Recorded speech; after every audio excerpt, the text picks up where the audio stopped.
ஓம்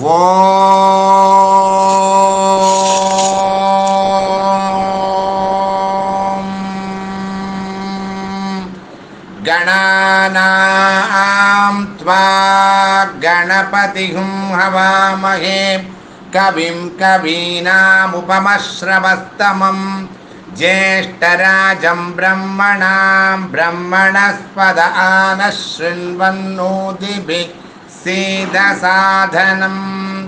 ஓம் ஸ்ரீ மகாகணபதயே நமः. நிர்விக்னம் குரு மே தேவா மம கார்யேஷு சர்வதா. ஓம் பிரணோ தேவி சரஸ்வதி வாஜேபிஹி வாஜினீவதீம் தீனாம் அவித்ரயவது. ஓம் மகா சரஸ்வத்யை நமஹ. கடந்த முறை திரிஷதியில இப்போ ஆதி வித்யான்னு சொல்கிறோம் இல்லையா, அந்த பஞ்சதசாட்சரியில் இருக்கக்கூடிய 168வது, அதாவது பஞ்சதசாட்சரி மொத்தம் 15 எழுத்து, ஒவ்வொரு எழுத்துக்கும் 20 நாமம், அப்போ 300 நாமம். அதில் இருக்கக்கூடிய 168வது இருக்கக்கூடிய ஹகாரம், ஹடாத்கார ஹதாசுராயை நமக. தன்னுடைய அதிபராக்கிரம வீர செயல்களால் தேவர்களை துன்புறுத்தக்கூடிய அந்த அசுரர்களை வதைக்க வல்லவள் நம்முடைய அன்னை தேவி. எல்லாமே நமக்காக தான் பண்றான். அம்பாளுக்கு எல்லா உயிரினங்களும் எல்லா உயிர்களும் ஒரே போல தான். ஆனால் தன்னுடைய அடியார்களை பக்தர்களை யாராவது துன்புறுத்தும் பொழுது அது அவளால் பார்த்துக்க முடியாமல் என்ன பண்ணுறான்னா, அவருடைய வேண்டுதலுக்கு ஏற்ப அந்த அசுரர்களை, அந்த அரக்க குணத்தை ஒழிப்பவள். அதுக்கு நம்ம நிறைய நாமங்கள் லலிதா சஹஸ்ரநாமத்தில் சொல்லலாம். சண்ட முண்டாசுர நிஷூதின்யை நமக. ஏன்னா அசுரர்கள் பல வகை. பண்டாசுரன் இருந்திருக்கான், சண்டமுண்டாசுரன் இருந்திருக்கான், ரக்த பீஜன் இருந்திருக்கான். ஸோ சண்ட முண்டாசுர நிஷூதின்யை நமகான்னு லலிதா சஹஸ்ரநாமத்தில் ஒரு நாமம் உண்டு. லலிதாம்பாள் சோபனம்னு ஒரு புக்கு. அந்த புக்கில், அந்த கிரந்தத்தில் எப்படின்னா, அம்பிகையினுடைய இந்த போர் பற்றிய நிறைய விதமான விஷயங்களை நமக்கு பாடல்களாக கொடுத்துருப்பாங்க. அதில் ஒன்று பண்டபுத்திரன் வதம் செய்வதை எப்படி சொல்கிறான்னா, பண்டபுத்திரான் போருக்கு வந்ததை கண்டு தேவி பாலாம்பாளை, பாலாம்பாள்ங்கிறதும் தேவியினுடைய ரூபம்தான், அங்கே அனுப்ப கண்டித ரதத்தினில் ஏறி வந்தாள். தண்டினி மந்திரினி துணையாய் வர, மந்திரினியஸ்த அப்படின்னு சொல்லுவோம் இல்லையா லலிதா சஹஸ்ரநாமத்தில். தண்டினி மந்திரினி துணையாய் வர என்ன நாமம் இருக்கு? பண்ட சைன்ய வதோத்யுக்த சக்தி விக்ரம ஹர்ஷிதாயை நமக. இதுவும் லலிதா சஹஸ்ரநாமத்தில் உள்ள நாமம்தான். லலிதா சஹஸ்ரநாமத்திலே அவரதாயை நமக, அதாவது அரக்கர்களை அழிப்பவள், நன்மைக்காக அரக்கர்களை அழிப்பவள் அந்த அவரதா. ஸோ மந்திரினி துணையாய் வர பண்ட புத்திரானையும் வந்த அனைத்து அசுரர்களையும் கண்டம் கண்டமாக சேதித்து துண்டமிட்டாள். இதுதான் அந்த லலிதா சோபனத்தில் சொல்லக்கூடியது. மண்டலம் புகழ தேவர் புகழ் மாலை அன்னை தேவி அருகினில் வந்தனள். சோபனம் சோபனம், அதில் ஒவ்வொரு பாடல்கள் முடிகிறப்போ அடுத்த லலிதா சோபனத்தில் சோபனம் சோபனம்னு சொல்லுவாங்க. பண்டாசுர வதம், அதாவது பண்டாசுரன் ஏன் வந்தான்னு எல்லாருக்கும் தெரியும். அந்த காமேஸ்வரனால் எரிக்கப்பட்ட பொழுது ரதி ரொம்ப அம்பிகைகிட்ட வேண்டும் பொழுது அம்பிகை காமேஸ்வரனோடு சொல்கிறப்ப அந்த சாம்பலை எல்லாம் சேர்த்து வச்சு அதுக்கு உயிர் கொடுக்குமாறு சொல்லும் பொழுது அதிலிருந்து தோன்றியவன் அந்த பண்டாசுரன். அந்த பண்டாசுரம் வதம் நடக்கும் பொழுது தான் திருப்பியும் ரதிக்கு அந்த மன்மதனானவன் திரும்ப கிடைப்பான். ஸோ அது வரைக்கும் அவருடைய ரூபம் பண்டாசுரனுடைய ரூபமாகத்தான் இருந்தது. மகாபாசு பதாஸ்திராக்னி இல்லையா, மகாபாசுபதாஸ்திராக்னி நிர்தக்தாசுர சைனிகாயை நமகாங்கிறது ஒரே நம்ம லலிதா சகஸ்ரநாமத்தில் உள்ள நாமம். கண்டகன் இதிலேயே இன்னொரு பாட்டு, கண்டகன் பண்டாசுரனை வதைக்கவென்றே காமேசர் அஸ்திரம் கொடுக்க, அம்பிகைக்கு கொடுக்க வாங்கி தேவி அவர் அஸ்திரத்தை மண்டலாகாரமாய் வில் வளைத்து, அப்படி பெரிய வில்லாக வளைத்து கோடி சூரியன் போன்ற பானத்தை தன்னுடைய வில்லில் கோதண்டத்தில் வைத்து மந்திரம் ஜெபித்து வேடிக்கையாகவே, ஏன்னா அம்பாளுடைய பேர் என்ன, லப்த விப்ரமாயை நமகான்னு அம்பாள்னு சொல்லுவோம். எல்லாமே அம்பாளுக்கு ஒரு விளையாட்டாக செய்யக்கூடியது தான், விளையாட்டாக செய்யக்கூடியது தான். இந்த ஜனன மரணமே அம்பாளுக்கு வந்து இது ஒரு வேடிக்கையாக நமக்கு செய்து கொண்டிருக்கிறாள். ஸோ அந்த லப்த விப்ரமாவாக இருக்கக்கூடிய அந்த அம்பிகை வேடிக்கையாகவே காது பர்யந்தம் விஷயாய் இழுக்க, அது பண்டாசுரன் மார்பினிலே பாய தரணியிலே அவன் விழுந்து உயிரை மாய்த்தான் விட்டான். ஏன்னா சோபனம் சோபனம் இந்த மாதிரி வந்து அம்பிகையினுடைய பராக்கிரம செயல்கள். என்ன நாமம் என்னவா சொன்னோம், ஹடாத்கார ஹதாசுராயை நமகான்னு சொன்னோம். ஸோ அம்பிகையினுடைய எப்பொழுதும் இருக்கக்கூடிய அந்த சௌமியமாக இருக்கக்கூடிய அந்த பாவத்திலிருந்து இந்த அரக்கர்களை அழிக்கும் போது, துஷ்ட நிகிரகம் செய்யும் பொழுது அவளுடைய அந்த ஸ்வரூபமானது துர்கை ரூபமாக மாறுகிறது. அந்த ரூபத்தில் தான் அம்பள் வரும்பொழுது அவருடைய பரிவாரங்கள் எல்லாமே நமக்கு தெரிஞ்சிருக்கு இல்லையா. ரத்த பீஜன் வந்து போர் நடக்கும் பொழுது ஒவ்வொரு சொட்டு ரத்தத்திலிருந்தும் அவனுக்கு வந்து என்னாகும், ஒவ்வொரு ரத்த பீஜன் வந்து வந்துட்டே இருப்பான். அப்போ அம்பிகை என்ன பண்ணுவா, காளியை கூப்பிட்டு நான் அவரை மாய்க்கும் பொழுது வரக்கூடிய ரத்தம் முழுவதையும் நீ கீழே விழாமல் தடுத்து குடித்து விட வேண்டும், அருந்த வேண்டும்னு ஒரு கட்டளை இடுறப்போ அந்த ரத்த பீஜனானவன் இறந்துருவான். அவனுக்கு இருக்கிற வரமே அதுதான். அவனுடைய உடம்பிலிருந்து ஒரு சொட்டு ரத்தம், ஒரு துளி ரத்தம் கீழே விழும்போது அதிலிருந்து இன்னொரு ரத்த பீஜன் வருவான். அப்போ அப்படியே வந்து கொண்டிருக்கும் போது எங்கே பார்த்தாலும் ரத்த பீஜனாகவே இருக்கும் பொழுது அம்பிகை தன்னுடைய சாதுரியத்தால் தன்னுடைய வேலையாளாக, அதாவது இன்னொரு ரூபமாக இருக்கக்கூடிய அந்த காளியுடன் சொல்லி அந்த வதத்தை முடிக்கிறாள் என்பதுதான் இந்த நம்ம லலிதா சோபனத்தில் சொல்லக்கூடியது. மகிஷாசுர தோர்வீரிய நிகிரகாயை நமகாங்கிறது லலிதா சஹஸ்ரநாமத்தில் இருக்கக்கூடிய ஒரு நாமம். பண்டா சுரேந்திர நிர்முக்த சஸ்திர பிரத்யஸ்திர வர்ஷின்யை நமக. சஸ்திரம் பிரத்யஸ்திரம்னா என்ன, ஒரு சஸ்திரம் வந்ததுன்னா இன்னொரு அதுக்கு பதில் இன்னொன்று போகும். ஸோ சஸ்திர பிரத்யஸ்திர வர்ஷின்யை நமக அப்படிங்கிற இந்த இதோட இந்த ஹடாத்கார ஹதாசுராய் அம்பிகையினுடைய பராக்கிரம அந்த ரூபங்களை நமது எல்லா கிரந்தங்கள்லேருந்தும் பார்க்குறோம். நம்ம இது வந்து நமக்கு நிறைய சொல்லியிருக்கிறது வந்து இந்த மாதிரி தேவி மகாத்மியம்னு சொல்லுவோம் இல்லையா, அதில் வந்து நிறைய இதை பற்றி அம்பிகையினுடைய போர் புரிதலை பற்றி நிறைய ஒரு விளக்கமாக பாடல்கள் கொடுக்கப்பட்டுள்ளன. அடுத்தது 169வது நாமமாக ஹர்ஷப்பிரதாயை நமக, ஆனந்தத்தை அளிப்பவள். நமக்கு வேண்டியது என்ன வாழ்க்கையில், எப்போவுமே ஆனந்தம் தான். ஆனால் எப்போவுமே ஆனந்தம் கிடைக்குதா அப்படின்னு பார்த்தா பல நேரம் ஆனந்தம் நமக்கு கிடைப்பதில்லை. சோகமான விஷயங்கள் நடக்கும் பொழுது நமக்கு அதற்குண்டான வாய்ப்பே கிடையாது. அதற்காக தான் இந்த மாதிரி சத்சங்கம் போன்ற இது போல இது நம்ம கலந்துக்கிறப்ப என்ன ஆகும் அப்படின்னா, அந்த மாதிரி ஒரு சர்க்கம்ஸ்டன்சஸ் வந்தாலும் அதிலும் நம்முடைய மனதை தளர விடாமல் ஆனந்த நிலையிலே வைப்பது எப்படி, அதுதான் ஹர்ஷ பிரதாயை நமக. சர்வ ஆனந்தத்தை எப்பொழுதும் நமக்கு அளிப்பவள் அந்த அம்பிகை, பக்தர்களுக்கு அளிப்பவள் அந்த தேவி அப்படிங்கிறத நம்ம புரிஞ்சுக்கணும். இதற்கு பாஷ்யமாக இன்பம் என்றும் சொல்லப்படும் சித்த விருத்தியை விலாசத்தை அளிப்பது ஒரு ஒரு சித்தம் தானே, ஒரு எண்ணம் தானே. மகிழ்ச்சி என்பது என்ன? சிலதை பார்க்குறப்ப நமக்கு மகிழ்ச்சி வருது, சிலதை பார்க்குறப்ப நமக்கு மகிழ்ச்சி அடைவதில்லை. முக மலர்ச்சி முதலியவற்றால் ஒருவன் சித்த விருத்தி ஊகிக்கப்படும்.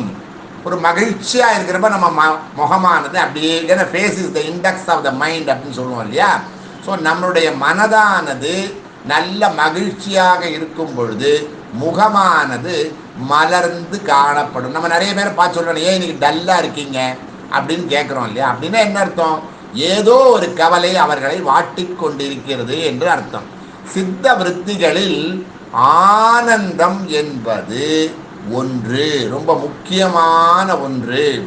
இது தன்னை கௌரவித்தல், பிறரை தாழ்த்துதல் போன்ற பல காரணங்களினால் ஒருவனுக்கு உண்டாது. சில பேருக்கு எப்படி இருக்கும்? தன்னை பற்றி புகழ்ந்து பேசும்போது சந்தோஷமாக இருக்கும். பல பேருக்கு எப்படி இருக்கும்? மற்றவர்களை வச்சு தாழ்த்தி பேசுகிறப்போ அவங்க சந்தோஷம் அடைவார்கள். அதில் ஒரு சின்ன சந்தோஷம்னு சொல்லுவோம் இல்லையா, சாடிஸ்ட் நேச்சர்னு சொல்லுவோம் இல்லையா.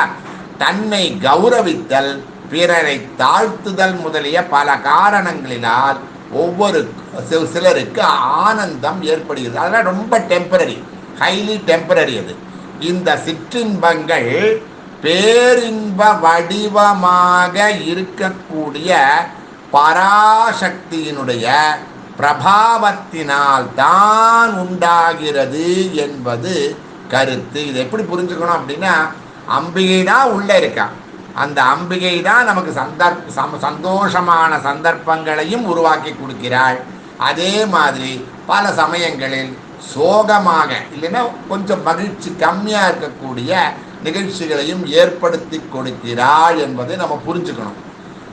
தனம், யௌவனம் முதலிய சுகங்களை மக்கள், மனைவி முதலிய ரூபங்களை கொண்டும் நம்ம என்ன நினைக்கிறோம்? ஃபேமிலியாக இருந்தால் ரொம்ப சந்தோஷம், உறவினர்கள் கூட இருந்தால் சந்தோஷம், நிறைய பணம் வேலைக்காரர்கள்லாம் இருந்தால் சந்தோஷம் அப்படின்னு தானே பொதுவான ஒரு நினைப்பு.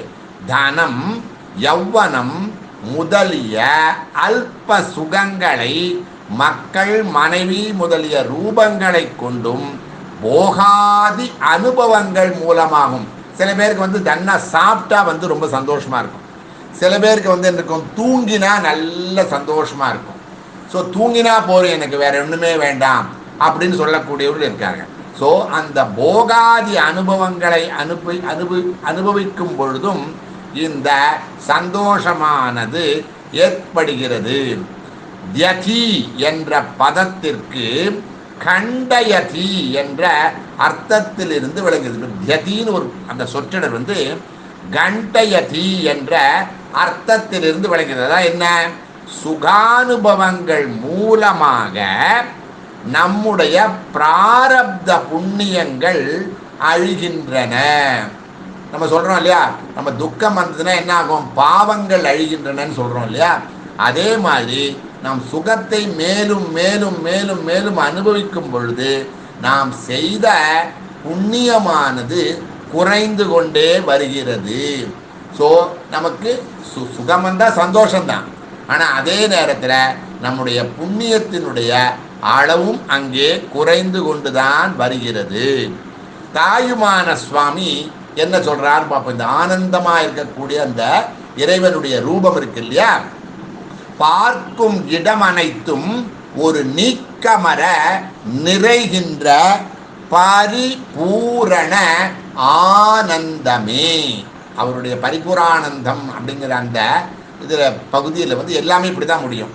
பார்க்கும் இடம் அனைத்தும் ஒரு நீக்கமர நிறைகின்ற பரிபூரண ஆனந்தமே. பாசக்கடல் உள்ளே வீழாமல், நான் வீழாமல் மனது அற்ற பரிசுத்த நிலையை எனக்கு நீ அருள்வாய். அவர் வேண்டி கேட்கிறார். கேட்கிறவர் தாயுமானவர் சுவாமி. அதை தான் நம்ம புரிஞ்சுக்கணும். போத நெறி தந்ததும் சாஸ்வத ஆனந்த போகமே. பாழான மனம் குவிய, என்னுடைய இந்த பாழான மனமானது குவிய தந்திரம் போட் பண்ணுவது உனக்கு அருமையோ. இது உனக்கு பெரிய கஷ்டமான்னு கேட்குறேன். என்னுடைய மனசு ஒரு இடத்துல கான்சென்ட்ரேட் பண்ணி உன்னை அடைவதற்கு துடிக்கிறது. ஆனால் என்னால் அது முடியல. அதற்கு ஓர் தந்திரம் பண்ணுவது உனக்கு அருமையோ. பார்க்கும் இடமெங்கும் நிக்கமர நிறைகின்ற பரிபூரணமாய் உள்ள ஆனந்த ஸ்வரூபமே. இது ரொம்ப அருமையான பாட்டு. தாயுமான சுவாமி ரொம்ப எளிதான மொழியில் நமக்கு புரியும் அளவுக்கு கொள்ளக்கூடிய ஒரு சின்ன விஷயந்தான். கைவல்ய நவநீதம் நான் சொன்னேன் இல்லையா? கைவல்யம் அப்படின்னாலே சொல்கிறேன், நமக்கு கிடைக்கக்கூடிய நவநீதம்னா வெண்ணெய். கையிலே இருக்கக்கூடிய வெண்ணெய் என்னது? அந்த கிரந்தத்தில் கைவல்ய நவநீதம்ங்கிற அந்த கிரந்தத்தில் ஈசனுமாய் அருவாய் உருவாகி எழுந்தருளும் இறையே, ஈசனும் ஞானியும் ஒப்பென்றீரே. நம்ம என்ன சொல்கிறோம்? நாமும் அந்த ஆனந்த ஸ்வரூபம் தான் அப்படிங்கிறோம். அப்போ நமக்கும் இறைவனுக்கும் வித்தியாசம் இருக்கே. அவன் சர்வ வியாபியாக இருக்கானே. அப்போ நமக்கு ஒன்றும் ரொம்ப ஒரு சின்ன ஒரு வட்டத்தில் தானே நம்ம வாழ்ந்து கொண்டிருக்கிறோம். ஈசனும் ஞானியும் ஒப்பென்றீரே. ஈசனும் ஞானியும் எப்போ? மமதை அகந்தை இகந்ததினால் ஒப்பாம். அப்போ நம்ம கிட்ட இருக்கக்கூடிய அந்த அகங்காரமும் மமகாரமும் ஒழியும் பொழுது நாமும் அந்த இறைவனுக்கு ஒப்பாக மாற முடியும். அதான் ஸ்வரூபம் என்னவோ ஒன்று தான், ரெண்டு பேருக்கும் ஸ்வரூபம் தான். ஸோ அந்த அஜ்ஞானம் என்று சொல்லக்கூடிய திரையானது நம்மிடமிருந்து விலகும். இப்போ நம்ம ஒன்று செய்கிறோம், செஞ்சு முடிச்சோன்னு நம்ம என்ன நினச்சிக்கிறோம்? நான் செஞ்சேன் அப்படிங்கிறோம். நம்மளால் எப்படி செய்ய முடியும்? நம்மளால் இந்த கையை இன்றைக்கி தூக்குறோம், நாளைக்கு தூக்க முடியும்னு சொல்லி என்றைக்காக கேரண்டி கொடுக்க முடியுமா? கொடுக்க முடியாது. ஸோ நம்மளுடைய வட்டமானது ஒரு சிறிய வட்டம். அதை நாம் புரிந்து கொள்ளாமல் நான் தான் செய்கிறேன், இது என்னோடது, என்னவோ நாம் ஒரு 500 வருஷம் வாழ போகிறதா நினச்சிக்கிட்டு இதெல்லாம் என்னோடது அப்படின்னு சொல்லி அதை அடைய எவ்வளோ முயற்சி. சில சமயம் அது நேர் முயற்சியாக இருக்கலாம், சில சமயம் எதிர்மறை முயற்சியாகவும் இருக்கலாம். அதை நம்ம செய்கிறோம் இல்லையா? அதனால தான் அதெல்லாம் கூடாது என்பதற்காக ஈசனும் ஞானியும் மமதை அகந்தை இகந்ததினால் ஒப்பாம். ஈசனும் ஆம்பல் ஜீவரும், நாம ஆம்பல் ஜீவருமாம் உலகெல்லாம் இவனாமே. அந்த ஆனந்த வடிவத்தை நினைச்சு இந்த கைவல்ய நவநீதத்தை சொல்றார். நம்முடைய ஸ்வரூபம் புரிஞ்சுக்க வேண்டியது என்னன்னா, நம்ம இவ்வளோ தூரம் சத்சங்கத்தில் இருக்கக்கூடியதுக்கெல்லாம் ஒரே விஷயம்தான் புரிஞ்சுக்கணும். நம்மளுடைய ஸ்வரூபமும் ஆனந்த ஸ்வரூபம். நாம் நம்முடைய செய்கையினால தான் அந்த ஆனந்த ஸ்வரூபத்தை டிஸ்டர்ப் பண்ணிட்டு நாம் கவலைக்கு உட்படுகிறோங்கிறதான். நம் ஸ்வரூபமும் ஆனந்தமே. அறியாது, இது அறியாமல் எது தடுக்கிறது? அஜ்ஞானம் தடுக்கிறது இல்லையா? அஜ்ஞானத்வாந்த தீபிகாயை நமக, நம்பாளுக்கு பேரே இருக்கு. அஜ்ஞானம் என்கிற ஒரு இருளை அகற்றக்கூடியவள் அந்த அன்னை. ஒரு ரூம் இருட்டாக இருக்குன்னு வச்சுக்கோங்க. போன உடனே என்ன பண்ணுறோம்? அங்கே இருக்கக்கூடிய லைட் சுவிட்சை போடுறோம். போட்ட உடனே அந்த இருள் எங்கே போகிறது? தெரியறதில்லை. ஸோ இருட்டும் வெளிச்சமும் ஒரே இடத்துல இருக்கவே முடியாது. ஸோ அந்த வெளிச்சமானது நம்முடைய கையில் இருக்கும். அதுதான் அஜ்ஞான பாந்த தீபிகாயை நமகான்னு லலிதா சஹஸ்ரநாமத்தில் இருக்கக்கூடிய நாமம். அந்த நாமம் சொல்லும் பொழுது நாம் அதுக்கு பாஷ்யமும் நம்ம சொல்லியிருக்கோம். ஸோ நம்மளுடைய ஸ்வரூபமும் ஆனந்தமே. ஸோ ஹர்ஷ பிரதாயை நமகாங்கிற நாமம் இருக்கு இல்லையா திருசதியில், அவள் நமக்கு ஆனந்தத்தை அளிக்கிறான்னா என்ன அர்த்தம்? நம்மிடையே இருக்கக்கூடிய அஜ்ஞானத்தை போக்கி நம்முடைய அந்த ஆனந்த ஸ்வரூபத்தை நமக்கு விளக்கி காட்டுகிறாள்ங்கிறதான். வேற ஒன்றுமே கிடையாது. புதுசாக சந்தோஷப்படுத்துறதுக்கு அங்கே ஒன்றும் கிடையாது. நாமளே ஆனந்த ரூபமாக இருக்கிறப்போ நான் ஆனந்த ஸ்வரூபம்தான் அப்படின்னு புரிய வச்சாலே போதும், வேற ஒன்றுமே கிடையாது. அடுத்ததாக 170வது நாமம் ஹவிர் போக்திரியை நமக. இப்போ நம்ம வந்து நிறைய யாகங்களில் வந்து ஹவிசு கொடுப்போம். நிறைய இடத்துல வந்து ஹவிஷ் அப்படின்னு சொல்லி அதை வந்து நம்ம ஒரு ஸ்வாகான்னு சொல்லி கொடுப்போம் இல்லையா. அந்த ஹவிஸை ஏற்றுக்கொள்பவள் அந்த அன்னை. அந்த ஹவிசு அப்படின்னா என்னது?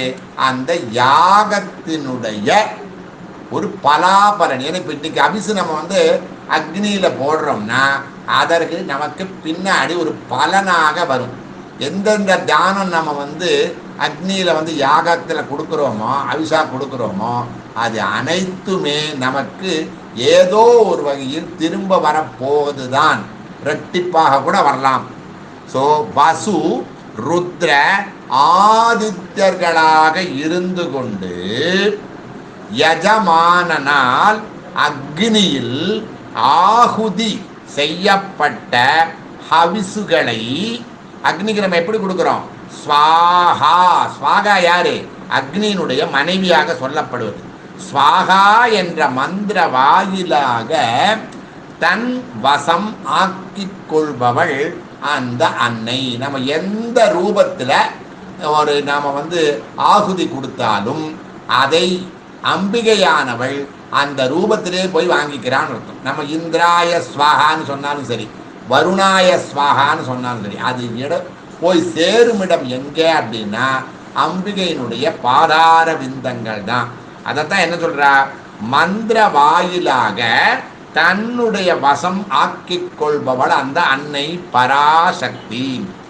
எந்த தேவதையை குறித்து ஆகுதி இட்டாலும் பேர் வேணா வித்தியாசம் இருக்கலாம், பராசக்தியே அன்னையே அந்த அந்த தேவதா ரூபமாக இருந்து கொண்டு அதை ஸ்வீகரித்து கொள்கிறாள் என்பது இதனுடைய உட்பொருட்கள். இதை வந்து நம்ம பாஷ்யமாக பார்க்குறப்ப ஹவிர் போக்திரி, ஹவிசை ஏற்றுக்கொள்பவள் அப்படின்னு அந்த ஹவிசு மாத்திரம் கிடையாது.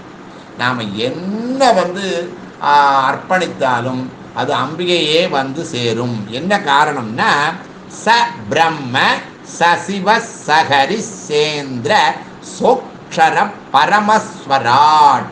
இது நாராயண சூக்தத்தில் இருக்கக்கூடியது. அதாவது பரமாத்மா சக்தியே பற்பல தேவதா ரூபமாக விளங்குகிறது. ஃபார் கன்வீனியன்ஸ் சேக், கன்வீனியன்ஸ் கிடைக்க நம்ம சொன்னோம் இல்லையா, நாம் வந்து அப்பாவாக இருக்கோம், தாத்தாவாக இருக்கோம், பையனாக இருக்கோம், பிரதர்ஸாக இருக்கோம், ஒரே ஆள் தான். இத்தனை ரூபமாக இருக்கும் பொழுது அந்த பரதத்துவமானது சப்ரம்ம சசிவ சகரிசேந்திர சோக்ஷர பரமஸ்வராட் அந்த ரூபமாக இருக்கிற அவனே பிரம்மா, அவனே சிவன், அவனே விஷ்ணு, அவனே இந்திரன், அவனே நித்தியமான உண்மையான பொருள். இதுதான் இந்த இடத்துல புரிஞ்சுக்கணும். நம்ம எந்த ரூபத்துக்கு எந்த சுவாமிக்கு, ஏன்னா நாம் என்ன நிறைய இன்னும் வந்து வித்தியாசங்கள் இருக்கு. வந்து அந்த சுவாமியை கும்பிடுறவன், இந்த சாமியை கும்பிடுறவன் எதுவுமே வேண்டாம். எல்லாம் ஒரே ரூபத்துக்கு தான் போறதுங்கிறது தான். அவனே சிவ சக்தி விஷ்ணு இந்திரனாக அக்னி ரூபமாகவும் இருக்கிறான். அவனே நித்தியமான உண்மை பொருள், அவனே பரமன், அவனே ஜகத் ரூபமாக விளங்குபவள். இது ஒரு அர்த்தம். எதுக்கு? ஹவிர் போக்திரியைக்கு. அடுத்ததாக ஆகுதி செய்யப்பட்ட ஹவிசுகளை ரட்சிக்கிறவள் அப்படின்னு என்ன அர்த்தம்? ஆகுதிகளுக்கு ஏன் ஆகுதி கொடுக்கிறோம்? ஆகுதிகளுக்கு பிற்காலங்களில் நமக்கு பயனளிக்கும் சக்தி உண்டு. இது ஒரு பெரிய நம்பிக்கை நமக்குள்ள இருக்கக்கூடியது. நம் முன்னோர்கள் நமக்கு ஏற்படுத்தி கொடுத்த முறை.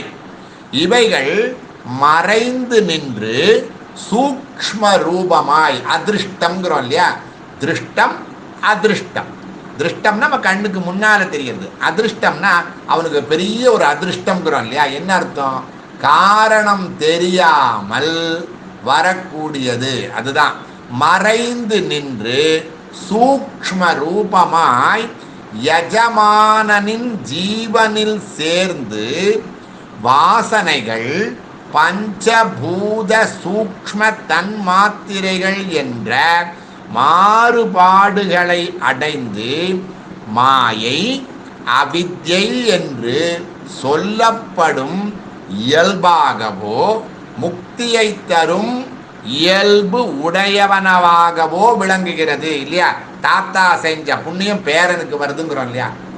எப்படி வருது அப்படின்னா அந்த வம்சத்திலேயே அது கலந்துரும் அப்படின்னு இல்லையா. நம்ம என்ன சொல்றோம், ஸ்ரீயம் வாசய மேகுலே மாதரம் பத்மமாலினிங்கிறோம்.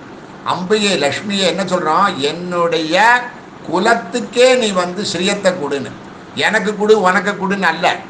அது மாதிரி நாம் செய்யக்கூடிய எந்த வினையா இருந்தாலும் அது அந்த பூரா வம்சாவழிக்கே வருது. அதனால தான் மாயை அவித்யை என்று சொல்லும் இயல்பாகவோ முக்தியை தரும் இயல்பு உடையவனவாகவோ பிறந்தவனே நிறைய பேர் கவித்துவம் இருக்கு. 10 வயசு 6 பேர் நிறைய விஷயங்கள்ல அவங்களுக்கு ஒரு ஆளுமை கிடைக்கிறது. இதெல்லாம் எப்படி கிடைக்கிறது அப்படின்னா போன ஜென்ம வாசனைங்கிறோம்.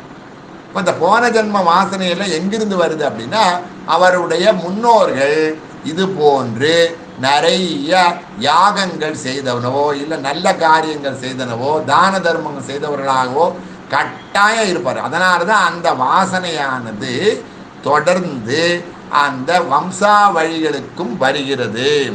ஸோ இவற்றை காத்து அம்பாள் என்ன பண்ணுறா, ஒருத்தர் செய்த அந்த யாகத்தினுடைய அபிசனுடைய அந்த பலனை காத்து தத்தம் பயனை ஏற்படும் நேரத்தில், எந்த நேரத்தில், தக்க நேரத்தில் அழிக்குமாறு பராசக்தி செய்கிறாள். இதை ஒப்புக்கொள்ளாவிடில் காரணமின்றி ஜகத் தோன்றியதென்று ஏற்படுத்த. இந்த ஜகத் எதுக்காக தோன்றியிருக்கு, நாம் செய்த வினைகளை அனுபவிப்பதற்காகவே தோன்றியிருந்த இந்த ஜகத்து. தவிர இந்த மந்திரத்திலிருந்து ஔபாசனம் அக்னிஹோத்திரம், டெய்லி அக்னிஹோத்திரம் சேருவார்கள் இல்லையா, ஸ்ரத்தாதிகள் முதலிய கர்மாக்களின் உட்கருத்து விளங்குகிறது. ஏன் இந்த மாதிரி சிரார்த்தம் பண்ணணும், ஏன் இந்த மாதிரி ஔபாசனம் பண்ணணும், ஏன் சமிதாதானம் பண்ணணும், இப்படிலாம் கேள்வி கேட்டால் அதனுடைய பலன் செய்தவர்களுக்கு வந்தா வரும், இல்லைன்னா கட்டாயம் அவருடைய அடுத்தடுத்து இருக்கக்கூடிய வம்சத்திற்கு ஏதோ ஒரு வகையில் பலன் அளிக்குமாறு இருக்கும். அதனால தான் ஔபாசனம் அக்னிஹோத்திரம் ஸ்ராத்தம் முதலிய கர்மாக்களின் உட்கருத்தே என்னது, இன்னைக்கு நீ கொடுக்குற அது நாளைக்கு உனக்கு ஒரு பலனாக வரும் என்ற உட்கருத்து தான். எவ்வளோ ஆழமான கருத்துமா இருக்கும். ஹபிர் போக்திரியை நமகாங்கிறது நாமம். அந்த நாமத்தினுடைய உட்கருத்து நாம் எதை செய்தால் எது கிடைக்கும் அப்படிங்கிற ஒரு அர்த்தத்தோடு இருக்கு. இதற்கு நிறைய நாமங்கள் லலிதா சஹஸ்ரநாமத்தில் இருக்கு. குடான்ன பிரீதமானசாயை நமக. சர்க்கரை பொங்கல் மேலே ரொம்ப அம்பாளுக்கு ஆசையான். அப்போ சர்க்கரை பொங்கல் அம்பாள் சாப்பிட்றான்னு அர்த்தமா? அல்ல. நாம் சர்க்கரை பொங்கலை அம்பாளுக்கு பிரீதமாக செய்து நம்முடைய வம்சத்திற்கு புண்ணியத்தை தேடிக்கொண்டிருக்கிறோம் தான் அர்த்தம். ஸோ குடான்ன பிரீதமானசாயை நமக ஸ்னிக்தௌதன பிரியாயை நமக இருக்கும். நெய் சாதம்னா அம்பாளுக்கு ரொம்ப பிடிக்குமா, இதான் ஸ்னிக்தௌதன பிரியாயை நமக. எல்லாமே லலிதா சஹஸ்ரநாமத்தில் உள்ளது தான். தத்யன்னாசக்த ஹிருதயாயை நமக. தத்னா இது வேற என்ன, தயிர். தயிர் சாதம்னா அம்பாளுக்கு ரொம்ப பிடிக்கும். எதை நிவேத்தியம் பண்ணினாலும் அம்பாள் அதை நமக்கு வேறு வகையில் வேறு ஒரு காரணத்திற்காக திரும்ப கொடுக்கிறாள் என்ற ஒரு நம்பிக்கை தான் நமக்கு. தத்யன்னாசக்த ஹிருதயாயை நமக முத்கௌதன சக்த சித்தாயை நமக. கிச்சடின்னு சொல்றோம் இல்லையா, அதான் முத்கௌ, பல தானியங்களை போட்டு செய்யறது, அதான் முத்கௌதனா சக்த சித்தாயை நமக. அடுத்தது இன்னொரு நாமம் இருக்கு, ஹரித்ரான்னைக ரசிகாயை நமகான் இருக்கு. மஞ்சள் நிற அன்னத்தில் மிகவும் விருப்பமுடையவள். எல்லாம் நாம நமக்கு வேணுங்கிற மாதிரி நிவேத்தியம் பண்றது தான். நாமம் என்னவோ ஹரித்ரான்னைக ரசிகாய். நம்ம எதை கொடுத்தாலும் அம்பிகை ஏற்றுக்கொண்டு அதனுடைய பலாபலன்களை தந்து கொண்டிருக்கிறாள். ஏன்னா அவதான் ஹர்ஷப்பிரதாயாச்ச. அப்புறம் சர்வௌதன பிரீத சித்தாயை நமக. சமைத்த அனைத்து உணவுகளையும் விருப்பமாக ஏற்றுக்கொள்வது. சில சமயம் நம்ம பண்ணுவோம் இல்லையா, இப்போ திருவாதிரையெல்லாம் வந்ததுன்னா ஆற்றுல பண்ணுற எல்லா விஷயத்தையும் நம்ம வந்து சுவாமி கொடுப்போம் இல்லையா. திருவாதிரை களியை வைப்போம், சாம்பார் வைப்போம், எல்லாத்தையுமே அந்த இறை தத்துவத்துக்கு முன்னால் வச்சு நாம் நைவேத்தியம் பண்ணுவது நம்முடைய வழக்கம். ஸோ இதுலேருந்து என்ன தெரிகிறது, எதை நாம் பக்தியோடு அந்த இறைவனுக்கு கொடுத்தாலும் அதை அவன் ஏற்றுக்கொண்டு அதை நமக்கோ நம்முடைய வம்சாவழிக்கோ கட்டாயம் திரும்ப கொடுக்கிறான் அப்படிங்கிறது. அதான் ஹவிர் போக்திரியை நமக அப்படிங்கிற அந்த நாமத்தையும் நாம் பார்க்குறோம். அதுக்கு அடுத்த நாமமாக இருக்கக்கூடியது 171 ஹார்த்த சந்தம சாபகாயை நமக. இது ஒரு நல்ல அருமையான அர்த்தம் தான். நம் ஹிருதயத்தில் உள்ள அஜ்ஞான இருளை போக்குபவள் அந்த அன்னை. நம்ம முதல்ல இது ஒவ்வொரு நாமத்திலையும் சொல்றது அதுதான். நமக்கு இருக்கக்கூடிய அறியாமையானது அகன்று விட்டால் நமக்கு அதுக்கப்புறம் ஒன்றுமே வேண்டாம். எந்த விதமான இந்த மாதிரி ஒரு பூஜையோ மந்திரமோ, ஏன்னா மனமது செம்மையானால் மந்திரங்கள் தேவையில்லைன்னு சொல்லியிருக்கேன். ஸோ அந்த மனமானது நமக்கு செம்மையாகிறதுக்காக தான் இவ்வளவு தூரத்துக்கு வந்து நம்ம ஈடுபட்டு ஒவ்வொரு கிரந்தத்தையும் படித்து அதில் இருக்கக்கூடிய விஷயங்களை புரிஞ்சுக்கிறதே அதுக்காக தான். நம் ஹிருதயத்தில் உள்ள அந்த அஜ்ஞான இருளை போக்குபவள் அன்னை. நகதீதி சஞ்சன்ன நமஜன தமோ குணாயை நமகான்னு லலிதா சஹஸ்ரநாமத்தில் 44வது நாமம் இருக்கு. அதாவது அம்பிகையை வந்து இப்படி கையை கூப்பி அப்போ ரொம்ப அதனுடைய கால் நகங்களை பற்றி சொல்கிறப்ப சொல்லுவா. ஸோ நம்ம கையவும் நல்ல நம்ம நகங்களோடு இப்படி சேர்த்து சொல்கிறோம் இல்லையா, அதை பண்ணுறப்பவே என்ன ஆகுமா, நம்மக்கிட்ட இருக்கக்கூடிய தமோ குணம் என்று சொல்லக்கூடிய அஜ்ஞானம். இன்னொருவது வந்து அம்பிகையினுடைய கால் விரல் நகங்கள் வந்து நம்முடைய தமோ குணத்தை போக்கும். நாம் அம்பிகையினுடைய சரணத்தை அடையும் பொழுது ஒப்புமையாக என்ன சொல்கிறான் அப்படின்னா, தேஷாம் ஏவானுகம் பார்த்தம் அகம் அஜ்ஞானஜம் தமஹ நாசாயாம் ஆத்மபாவஸ்தோ ஞான தீபனே பாஸ்வதா. கீதையில் இருக்கக்கூடிய 10வது அத்தியாயத்தில் இருக்கக்கூடிய 11வது ஸ்லோகமும் இதே தான் சொல்றது. அர்த்தமாக பக்தர்களுக்கு அருள் புரிவதற்காகவே அவர்களுடைய உள்ளத்தில் நிலைத்து நின்று அறியாமை என்ற திரையால் உண்டான அந்த இருளை ஒளிமயமாக தத்துவ ஞான வடிவத்தால் விளக்காய் அழிக்கிறேன். இது வந்து நம்ம கிருஷ்ண பரமாத்மா சொன்ன அந்த ஸ்லோகம். அது அஜ்ஞானத்வாந்த தீபிகாயை நமக. நான் ஒரு ஞான விளக்காக இருக்கிறேன். லலிதா சஹஸ்ரநாமத்திலும் இருக்கு. இதற்கு நமக்கு பாஷ்யமும் இருக்கு. அந்த பாஷ்யத்தை அடுத்த தரம் பார்த்துக்கலாம். ஓம் பூர்ணமத பூர்ணமிதம் பூர்ணாத் பூர்ணமுதச்யதே பூர்ணஸ்ய பூர்ணமாதாய பூர்ணமேவாவசிஷ்யதே. ஓம் சாந்தி சாந்தி சாந்தி. ஹரிஹி ஓம்.